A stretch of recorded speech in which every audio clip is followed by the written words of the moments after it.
Good morning, friends. Today we are going to learn functions. આપણે અગાઉના વિડીયોમાં functions 1 વિશે શીખી ગયા.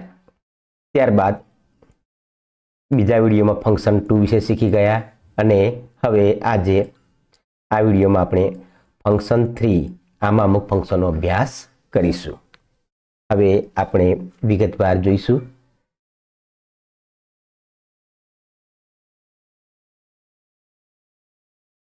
પ્રથમ આપણે શોઈંગ ઇમોશન્સ. ઇમોશન્સ એટલે લાગણીઓ, લાગણીઓ વ્યક્ત કરવી, લાગણીઓ દર્શાવવી વગેરે. તો આ ફંક્શનમાં આપણે આપણા મનની તીવ્ર લાગણીઓને વ્યક્ત કરતા ઉદ્ગાર સૂચક શબ્દોનો ઉપયોગ કરીએ છીએ. ઇમોશન્સ એટલે લાગણીઓ. તો આ ફંક્શનની અંદર જે એવા શબ્દોનો ઉપયોગ થશે કે જેના દ્વારા આપણે લાગણીઓ દર્શાવી શકીશું અને તે માટે ઉદ્ગાર સૂચક શબ્દોનો ઉપયોગ કરીશું. ઉદ્ગાર વાક્યની અંદર જે શબ્દની પાછળ ઉદ્ગાર ચિહ્ન હોય છે તે જોઈએ. કીવર્ડ્સ આ પ્રમાણે છે કે વાક્યની અંદર ફિયર કોઈ ડર હોય, જોય આનંદ, લવ પ્રેમ, સેડનેસ હોય એટલે કે ઉદાસીનતા હોય, એંગર હોય ગુસ્સો, ડિસએપોઇન્ટમેન્ટ એટલે કે નિરાશા, સરપ્રાઇઝ કોઈ આશ્ચર્ય, ડિસગસ્ટ એટલે કે અણગમો, રિગ્રેટ ખેદ વ્યક્ત કરવો. આવા જે શબ્દો હોય છે તે શબ્દોને ભાવ વ્યક્ત કરવા માટે આપણે ઉપયોગ કરીએ છીએ. વાક્યમાં ભાવ વ્યક્ત કરતા આવા શબ્દો આવી શકે અને બીજા ઉદ્ગાર સૂચક જેવા શબ્દો છે. ધારો કે WW વાવ, ઓ, આની પાછળ જુઓ ઉદ્ગાર ચિહ્ન છે, બરાબર. વાવની પાછળ પણ ઉદ્ગાર ચિહ્ન આવશે. આની પાછળ પણ ઉદ્ગાર ચિહ્ન આવશે. એલાસ અરે રે, આમાં પણ ઉદ્ગાર ચિહ્ન છે. આઉચ, આની અંદર પણ આ ચિહ્ન છે. તો આવા શબ્દની પાછળ ઉદ્ગાર ચિહ્ન આવતું હોય છે. આવા ઉદ્ગાર સૂચક શબ્દોનો આપણે ઉપયોગ કરીએ છીએ શોઈંગ ઇમોશન્સ નામના ફંક્શનમાં. વાક્ય જોઈશું. પ્રથમ વાક્ય છે હુર્રા. જુઓ અહીં આ શબ્દની પાછળ પણ ઉદ્ગાર ચિહ્ન આવેલું છે. We have won the match. આપણે મેચ જીતી ગયા. આનંદદાયક, આનંદનો ભાવ વ્યક્ત કરવાનો હોય છે. ખૂબ જ એકદમ આનંદમાં આવી જઈએ ત્યારે હુર્રા શબ્દનો ઉપયોગ થાય છે. બીજો શબ્દ છે એલાસ. અરે રે, દુઃખનો ભાગ વ્યક્ત કરવાનો હોય ત્યારે આવો શબ્દ વપરાતો હોય છે, એલાસ. અને એલાસની પાછળ પણ ઉદ્ગાર ચિહ્ન વપરાયું છે. The bird has died. અરે રે, પક્ષી મૃત્યુ પામ્યું. ત્રીજું વાક્ય ઓહ, વોટ અ નાઇસ કેમેરા. અહીં કેમેરાની પાછળ છે ઉદ્ગાર ચિહ્ન. અરે શું સરસ કેમેરો. તો આ રીતે આપણે આ ફંક્શનને અહીં પૂરું કરીશું. ફરી એકવાર જોઈ લઈશું કે શોઈંગ ઇમોશન્સ કે જેની અંદર ઇમોશન્સ લાગણીઓ બતાવવાની હોય છે અને આ લાગણીઓ બતાવવા માટે અમુક આ શબ્દોનો ઉપયોગ થાય છે તે આપણે જોઈ ગયા અને તેમાં ખાસ કરીને ઉદ્ગાર ચિહ્નનો પણ ઉપયોગ થતો હોય છે.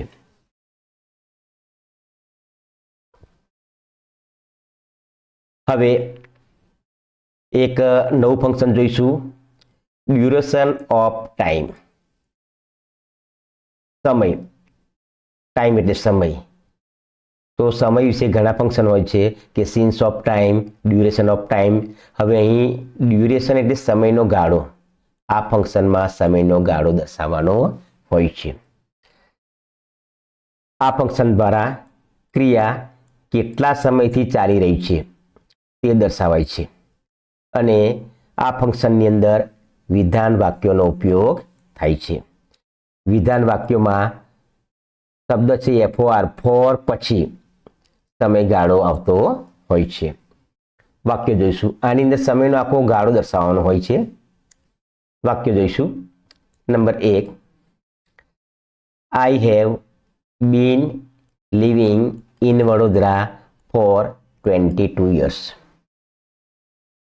હું વડોદરામાં 22 વર્ષથી રહું છું. અહીં સમયગાળો છે 22 વર્ષનો. તો આને ફોર પછી વર્ષોનો ઉલ્લેખ કર્યો છે. ફોર એટલે સમયગાળો, તો કેટલો છે? 22 વર્ષનો. હવે બીજું એક ધ્યાન રાખવાનું છે કે આ ફંક્શનની અંદર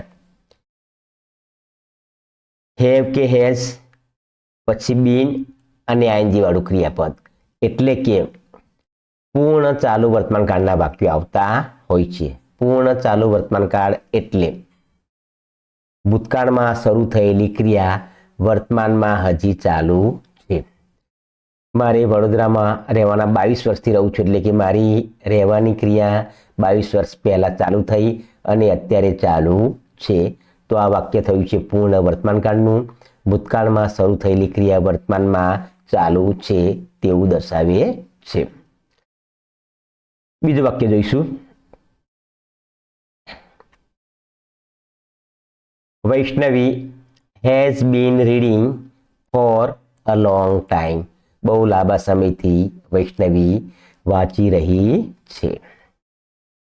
તો આની અંદર પણ સમયનો ગાળો છે બહુ લાંબા સમયથી, અને ફોર પછી આ સમયનો ગાળો આવતો હોય છે. ત્રીજું વાક્ય જોઈશું. આઈ હેવ બીન વર્કિંગ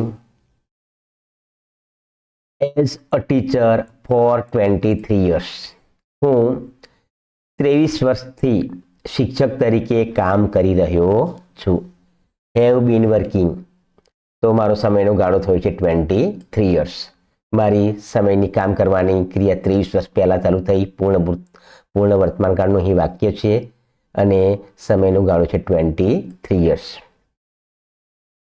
હવે બીજી રીતે આ ફંક્શનમાં હાઉ લોંગથી શરૂ થતા, હાઉ લોંગ એટલે કે કેટલા સમયથી શરૂ થતા આવા પ્રશ્નાર્થ વાક્યો પણ આવતા હોય છે. પ્રથમ વાક્ય જોઈએ. How long have you been working as a teacher. તમે કેટલા સમયથી શિક્ષક તરીકે કામ કરો છો? બીજું વાક્ય છે. How long have you bin sleeping. કેટલા સમયથી તમે ઊંઘી રહ્યા છો? તો હાઉ લોંગથી શરૂ થતા સમયને લગતા પ્રશ્નાર્થ વાક્યો હોય તે પણ આ ફંક્શનમાં આવતા હોય છે. Duration of time.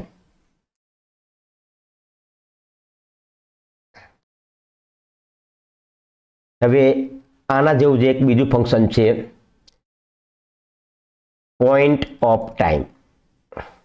અગાઉના ફંક્શનમાં આપણે ટાઈમનું જ ફંક્શન હતું, સમયનું. ડ્યુરેશન એટલે સમયનો ગાળો દર્શાવવાનો હતો. જ્યારે પોઈન્ટ એટલે કે જે ક્રિયાની શરૂઆત થઈ એનો પોઈન્ટ, ક્યારથી આનો સ્ટાર્ટિંગ પોઈન્ટ, શરૂઆતનો સમય દર્શાવવાનો હોય છે. તો ક્રિયાની શરૂઆતનો સમય જાણી શકાય છે પોઈન્ટ ઓફ ફંક્શન દ્વારા. આ ફંક્શનમાં ક્રિયાની શરૂઆત જાણી શકાય છે અને આને માટે સિન્સ, SINCE આ શબ્દનો ઉપયોગ થાય છે. તો સિન્સ શબ્દની પાછળ સમય આવતો હોય છે. ઉદાહરણ જોઈશું. પ્રથમ, J.K. Berry has been serving as a teacher since 2003. J.K. Berry 2003થી શિક્ષક તરીકે સેવા આપી રહ્યા છે. તો જો આની અંદર શરૂઆતની સમય, સેવા આપવાની શરૂઆત ક્યારે થઈ? સિન્સ 2003. J.K. બેરીની સર્વિસની, નોકરીની સેવા આપવાની શરૂઆત 2003થી થઈ છે. એટલે સમયની શરૂઆત આમાં બતાવવાની હોય છે સિન્સ 2003. સિન્સ પછી ચોક્કસ સમય આવતો હોય છે, કોઈ વર્ષ હોય, કોઈ સમય હોય વગેરે. બીજું ઉદાહરણ જોઈશું. Kundan has been driving since 10 AM. Kundan 10 AM સવારના 10થી ડ્રાઇવિંગ કરી રહ્યો છે. તો જુઓ અહીં સિન્સ પછી સમય છે, સિન્સ 10 AM આ સમયની શરૂઆત છે, પોઈન્ટ ઓફ ટાઈમ અથવા સ્ટાર્ટિંગ ઓફ ટાઈમ. ત્રીજું વાક્ય જોઈશું. They had been playing cricket since morning. તેઓ સવારથી ક્રિકેટ રમી રહ્યા છે. હેડ નથી, આ શબ્દમાં HAVE છે, હેડ નહીં. They have been playing cricket since morning. પછીનું વાક્ય જોઈએ. We have been living in this house since 2009. અમે આ ઘરમાં 2009થી રહીએ છીએ. તો સમયની શરૂઆત થઈ છે અહીંયા 2009થી, એટલે કે સિન્સ 2009. અને આ ફંક્શનમાં પોઈન્ટ ઓફ ટાઈમ નામના ફંક્શનમાં દરેક વાક્યો હેવ કે હેઝ બીન અને આઈએનજી વાળું ક્રિયાપદ વાળા આવશે. પૂર્ણ, ચાલુ, વર્તમાન કાળના બધા વાક્યો છે. ત્યારબાદ પ્રશ્નાર્થ વાક્યો આ ફંક્શનમાં કેવા હોય છે? આ ફંક્શનમાં સિન્સ વેન ક્યારથી, અગાઉના ફંક્શનમાં હાવ લોંગથી પ્રશ્નાર્થ વાક્યો હતા. કેટલો સમયનો ગાળો, હાવ લોંગ એટલે સમયનો ગાળો આવે. ડ્યુરેશન ઓફ ટાઈમમાં આ ફંક્શન છે પોઈન્ટ ઓફ ટાઈમ, સમયની શરૂઆત. તો આની અંદર પ્રશ્નાર્થ વાક્ય આવશે સિન્સ વેન ક્યારથી, આમાં સ્ટાર્ટિંગ બતાવશે સમયની. સિન્સ વેનથી શરૂ થતા પ્રશ્નાર્થ વાક્યો આવે છે. ઉદાહરણ જોઈએ. Since when have you been teaching? તમે ક્યારથી ટીચિંગ કરી રહ્યા છો? પછીનું વાક્ય. Since when has he been sleeping? તે ક્યારથી ઊંઘી રહ્યો છે? પછીનું એક વાક્ય. Since when has your sister been learning English? તમારી બહેન ક્યારથી અંગ્રેજી શીખી રહી છે? તો આ પ્રમાણે પોઈન્ટ ઓફ ટાઈમ નામના ફંક્શનમાં ક્રિયાની શરૂઆત એટલે કે સ્ટાર્ટિંગ પોઈન્ટ જાણી શકાય છે. Point of time, starting point, ક્યારથી શરૂ થઈ ક્રિયા. અને આને માટે સિન્સ શબ્દનો ઉપયોગ થતો હોય છે.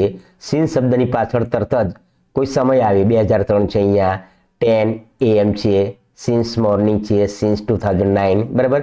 સિન્સ વેન ક્યારથી, પ્રશ્નાર્થ વાક્યમાં સિન્સ વેન એટલે ક્યારથી. તો આ રીતે આ ફંક્શન આપણે પૂર્ણ કરીએ છીએ.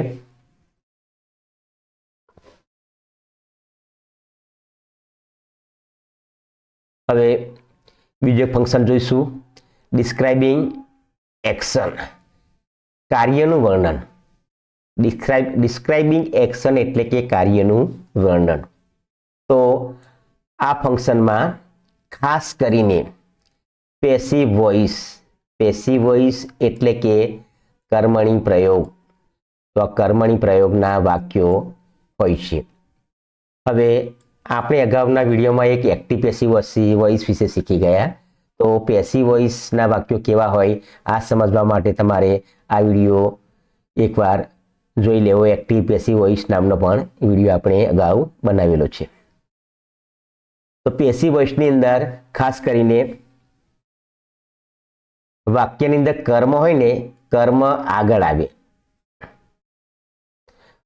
અને અમુક વાક્યોમાં બાય પછી કરતા આવતો હોય છે અને પછી આ રીતનું વાક્ય બનતું હોય છે. અમુકમાં કરતા અધ્યાહાર પણ હોય છે. તો પેસિવ વોઇસના મોટાભાગે વાક્ય હોય છે.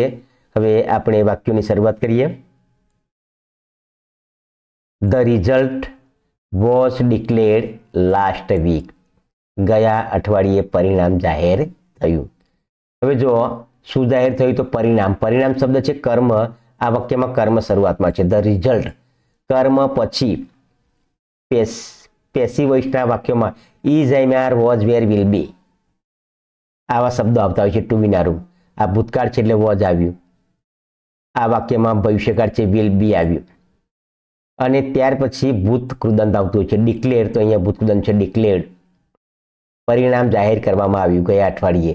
પછી બાય અને કરતા આવ્યા. આ વાક્યમાં બાય અને કરતા નથી એટલે કે અધ્યાર છે. પરિણામ જાહેર કરવામાં આવ્યું બાય કોના દ્વારા? તો XYZ. અહીં લખેલું નથી, અધ્યાર છે. અમુક વાક્યોમાં બાય પછી કરતા હોય છે, અમુક વાક્યોમાં અધ્યાર પણ હોય છે. બીજું વાક્ય જોઈએ. ચિલ્ડ્રન વિલ બી ગિવન, બાળકોને વિલ બી ગિવન ચોકલેટ્સ આપવામાં આવી બાય કમલેશભાઈ. કમલેશભાઈ દ્વારા બાળકોને ચોકલેટ્સ આપવામાં આવી.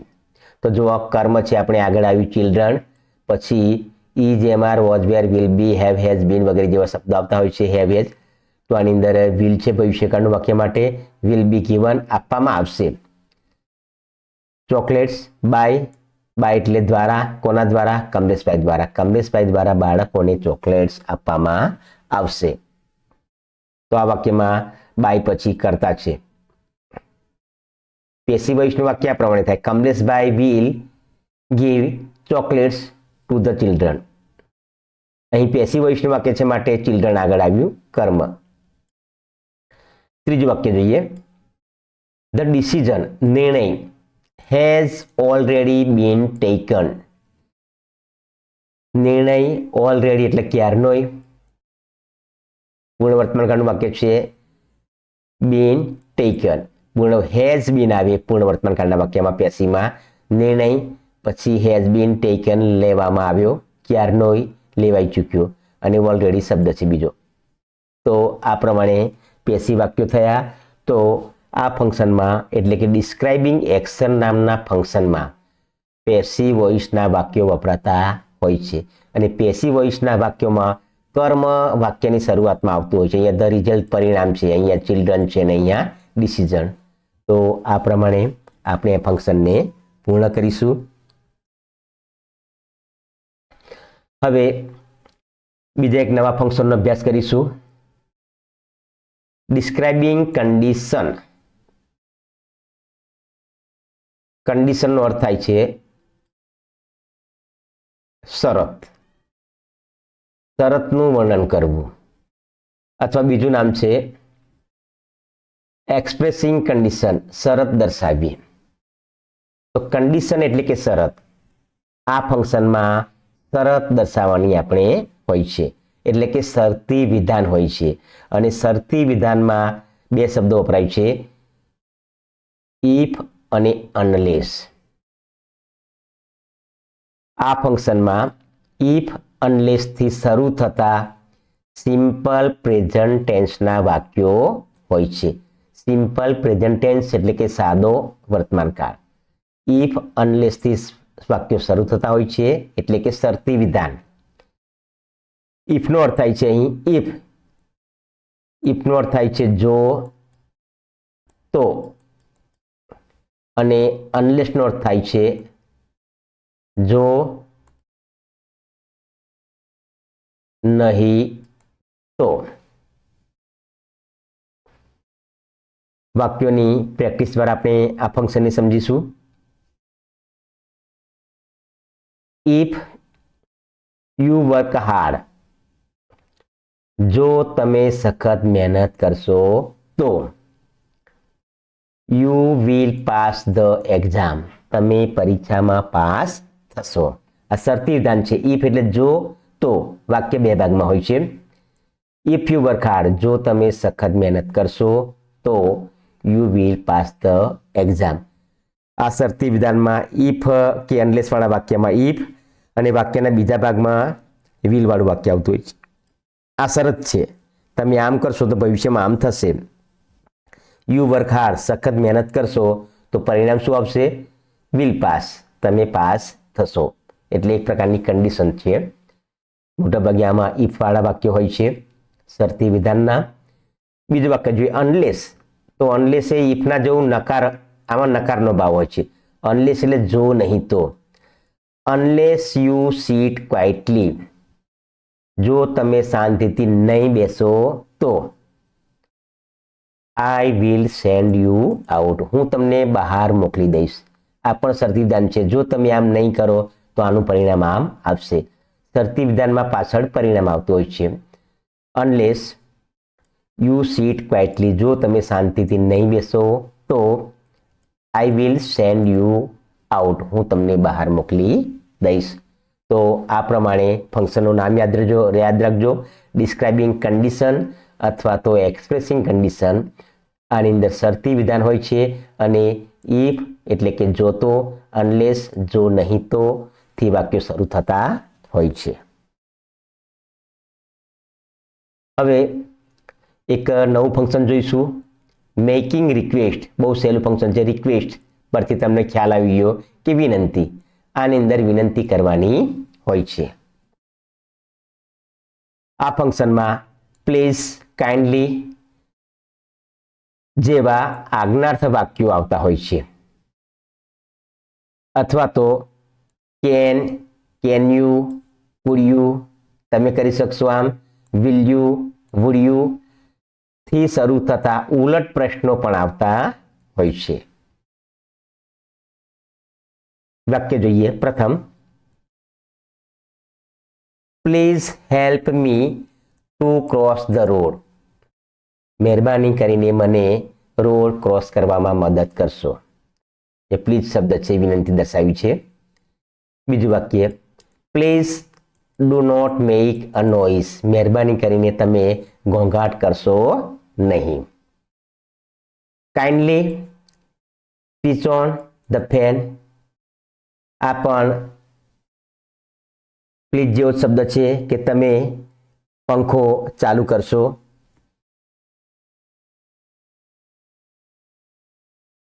Would you help me to solve this problem.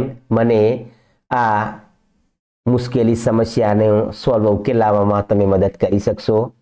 પ્રશ્નાર્થ વાક્ય છે આ. પછી કુડનું છે પ્રશ્નાર્થ વાક્ય. Food you seat silently please. મહેરબાની કરીને તમે શાંતિથી બેસી શકશો. તો આ પ્રમાણે મેકિંગ રિક્વેસ્ટ નામના ફંક્શનમાં વિનંતી દર્શાવતા શબ્દો હોય છે, પ્લીઝ જેવા. ત્યારબાદ બીજા શબ્દો યાદ રાખવાના કે food you, can you, will you અને વુડ યુ થી શરૂ થતા ઉલટ પ્રશ્નો હોય છે.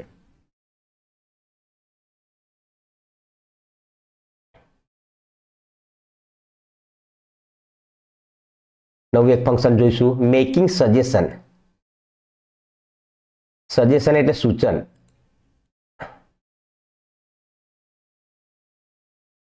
અથવા તો એક્સપ્રેસિંગ એડવાઇસ, સલાહ આપવી, સલાહ વર્ણવી. તો મેકિંગ સૂચન, એક્સપ્રેસિંગ એડવાઇસ, સલાહનું વર્ણન કરવું. તો આ નામના આ ફંક્શનની અંદર આપણે કીવર્ડ છે કે આ ફંક્શનમાં યુ શુડ વાળા વિધાન વાક્યો હોય છે. યુ શુડનો અર્થ થાય છે તમારે આમ કરવું જોઈએ. યુ શુડ, તમારે આમ કરવું જોઈએ, આવું સૂચન કરવાનું હોય છે. વાક્ય જોઈએ. You should reach Polo Forest before evening. સાંજ પહેલા તમારે પોલો ફોરેસ્ટ પહોંચી જવું જોઈએ.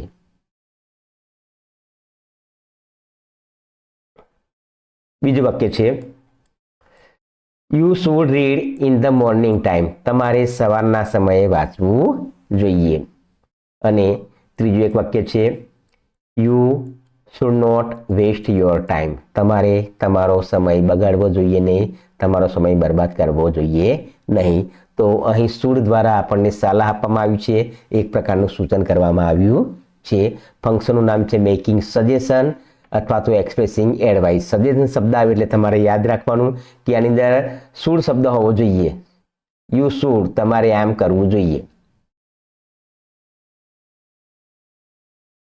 હવે એક નવું ફંક્શન જોઈશું, ટોકિંગ એબાઉટ રીઝન. રીઝનનો અર્થ થાય છે કારણ. રીઝન એટલે કે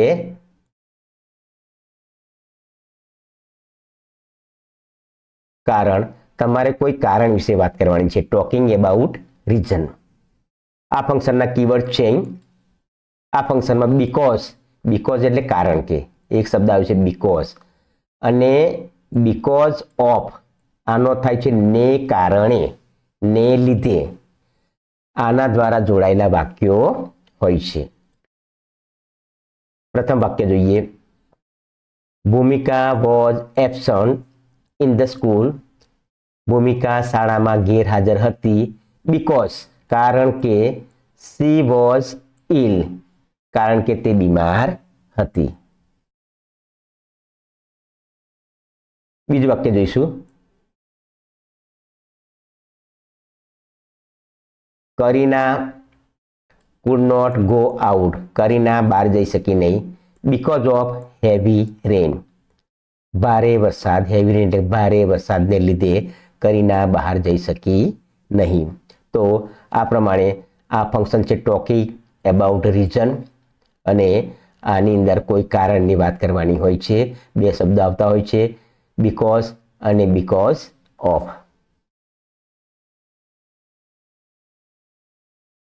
એક નવું ફંક્શન જોઈશું, એક્સપ્રેસિંગ પોસિબિલિટી. પોસિબિલિટી એટલે કે શક્યતા. આ ફંક્શનમાં કોઈ પણ બાબતની શક્યતા દર્શાવવાની હોય છે. તો આ ફંક્શનમાં કીવર્ડ આવશે. આ ફંક્શનમાં મે અને માઇટ હોઈ શકે, કંઈક થઈ શકે, આવા વિધાન વાક્યો હોય છે. વાક્ય જોઈશું. Sneh might come home late today. આજે સ્નેહ મોડો આવી શકે, માઇટ. બીજું વાક્ય છે you may get your result tomorrow. Tomorrow એટલે કે આવતીકાલે તમને તમારું રિઝલ્ટ એટલે કે પરિણામ મળી શકે. અહીં શબ્દ છે મે. ત્રીજું વાક્ય છે there are clouds in the sky. આકાશમાં વાદળો છે. It may rain. વરસાદ, મે રેઇન એટલે કે વરસાદ વરસી શકે. તો આ ફંક્શનમાં કોઈ પણ બાબતની શક્યતા દર્શાવવાની હોય છે, અને મે અને માઇટ વાળા વિધાન વાક્યો આવતા હોય છે. હવે નવું એક ફંક્શન શીખીશું, આસ્કિંગ એબાઉટ નંબર. નંબર એટલે કોઈ સંખ્યા જાણવી, સંખ્યા વિશે પૂછવું અથવા તો સંખ્યા જાણવી. આ ફંક્શનમાં હાઉ મેની, સંખ્યા જાણવા માટે હાઉ મેનીથી શરૂ થતા પ્રશ્નાર્થ વાક્યો હોય છે. આ ફંક્શન દ્વારા આપણે હાઉ મેની અને હાઉ મચના પ્રશ્નાર્થ વાક્યો પણ શીખવાના છે. હાઉ મેની એટલે કેટલા, જે વસ્તુ ગણી શકાય આના વિશે આપણે હાઉ મેનીથી પ્રશ્ન પૂછવાનો હોય છે. પ્રથમ વાક્ય જોઈએ. How many students join in Microsoft teams. Microsoft ટીમમાં કેટલા વિદ્યાર્થીઓ જોડાયા. હાઉ મેની વિદ્યાર્થીઓને આપણે ગણી શકીએ 1 2 3 4, તો ગણી શકાય તેવી બાબતો હોય તે માટે હાઉ મેનીથી પ્રશ્ન પૂછાય છે. અને ફંક્શન માટે આસ્કિંગ એબાઉટ નંબર નામનું ફંક્શન આને કહીએ છીએ આપણે. બીજું વાક્ય how many lessons have you completed. તમે કેટલા લેસન્સ પૂર્ણ કર્યા. હાઉ મેની તે પ્રશ્ન અહીં પૂછ્યો છે. હવે આના જેવું બીજું ફંક્શન છે આસ્કિંગ એબાઉટ ક્વોન્ટિટી. હાઉ મેનીમાં ગણી શકાય તેવી વસ્તુ આવે, જ્યારે આસ્કિંગ એબાઉટ ક્વોન્ટિટીમાં જથ્થો આવે. ગણી શકાય નહીં પણ આને જથ્થામાં માપી શકાય.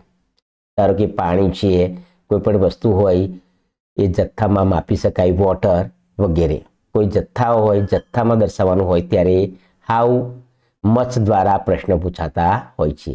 આસ્કિંગ એબાઉટ ક્વોન્ટિટી આ ફંક્શનમાં આપણે હાઉ મચ દ્વારા પ્રશ્નો પૂછીએ, અને હાઉ મચથી શરૂ થતા પ્રશ્નાર્થ વાક્યો હોય છે. પ્રથમ વાક્ય જોઈએ. How much water do you drink in the morning. સવારે તમે કેટલું પાણી પીવો છો. How much. તો પાણીને ગણી શકાય ને જથ્થામાં માપી શકાય. બીજું વાક્ય છે how much sugar did you by.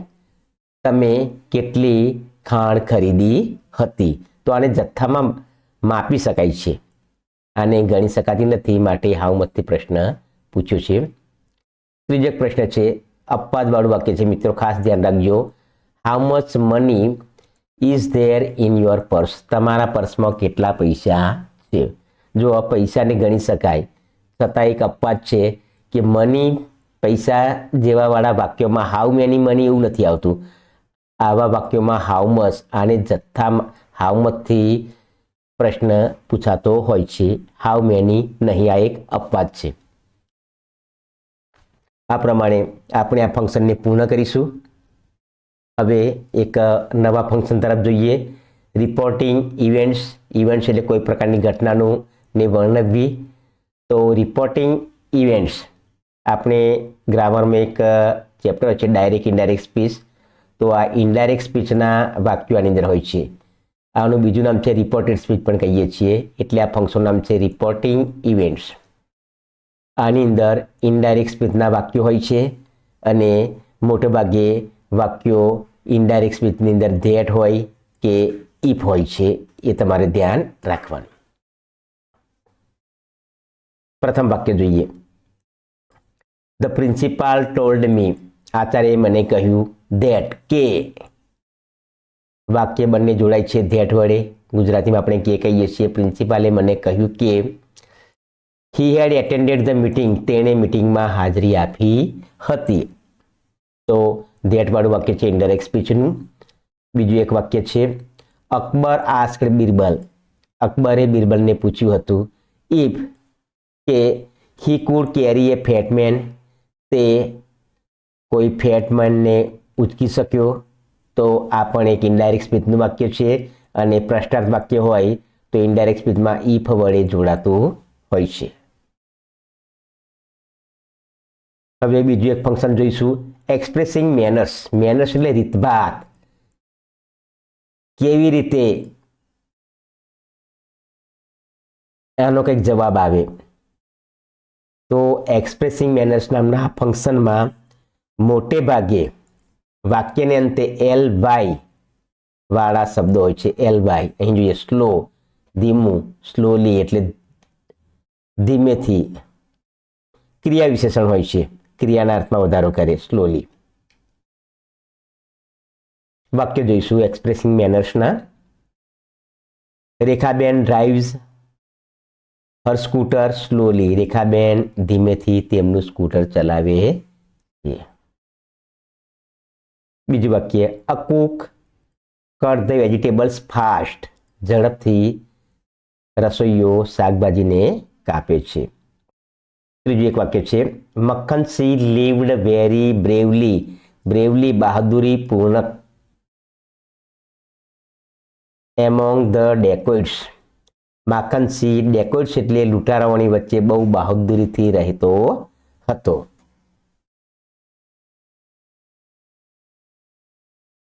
આ ફંક્શનને આપણે પૂર્ણ કરીશું અને હવે એક નવું ફંક્શન જોઈશું એક્સપ્રેસિંગ એબિલિટી.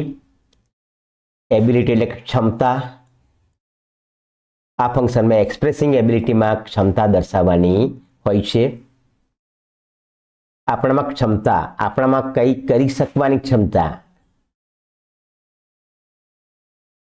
તો તેના માટે આપણે ફંક્શનમાં કેન અને કુડ વાળા વાક્યો, વિધાન વાક્યો હોય છે. આવા વાક્યોનો આપણે પ્રયોગ કરીએ છીએ. કેન કરી શકવું, કુડ કરી શક્યો. તો આને એબિલિટી કહેવાય, એક પ્રકારની ક્ષમતા કહીએ આપણે. પ્રથમ વાક્ય જોઈએ my teacher can speak English fluently, બહુ જ ફ્લુઅન્ટલી રીતે મારા શિક્ષક ઇંગ્લિશ બોલી શકે છે. બીજું એક વાક્ય છે he could not swim in the deep water, તે ઊંડા પાણીમાં તરી શકતો નથી. કેન કંઈક કરી શકવું. તો એક્સપ્રેસિંગ એબિલિટી આ ફંક્શનમાં કેન અને કુડ વાળા વાક્યો હોય છે. હવે બીજું એક ફંક્શન જોઈશું એક્સપ્રેસિંગ પર્પઝ. પર્પઝ એટલે કે હેતુ. આ ફંક્શનમાં એક્સપ્રેસિંગ પર્પઝમાં આપણે હેતુ દર્શાવવાનો હોય છે અને આ ફંક્શનમાં એવા વાક્યો હોય છે કે જેની અંદર સો ધેટ, જેથી કરીને, ઇન ઓર્ડર ટુ ના હેતુથી, વિથ એ વ્યૂ ટુ ના હેતુથી, તેથી કે ના હેતુથી. આ શબ્દોનો આવો અર્થ હોય છે so that, in order to, with a view to એટલે કે તેથી અથવા ના હેતુથી. આવા વિધાન વાક્યો હોય છે. પ્રથમ વાક્ય જોઈશું. Arjunbhai serve breakfast so that we could work happily.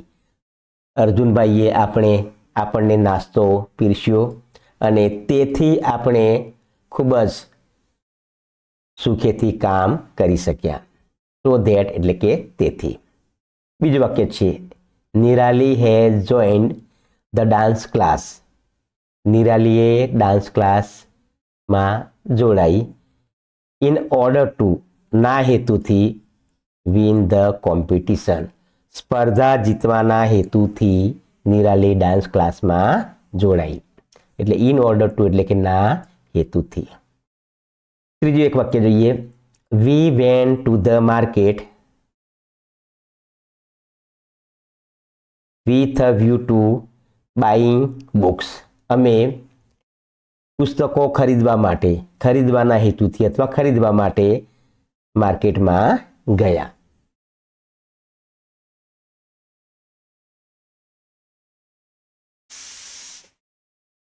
હવે આપણે ફંક્શન્સને પૂર્ણ કરીશું. Thank you.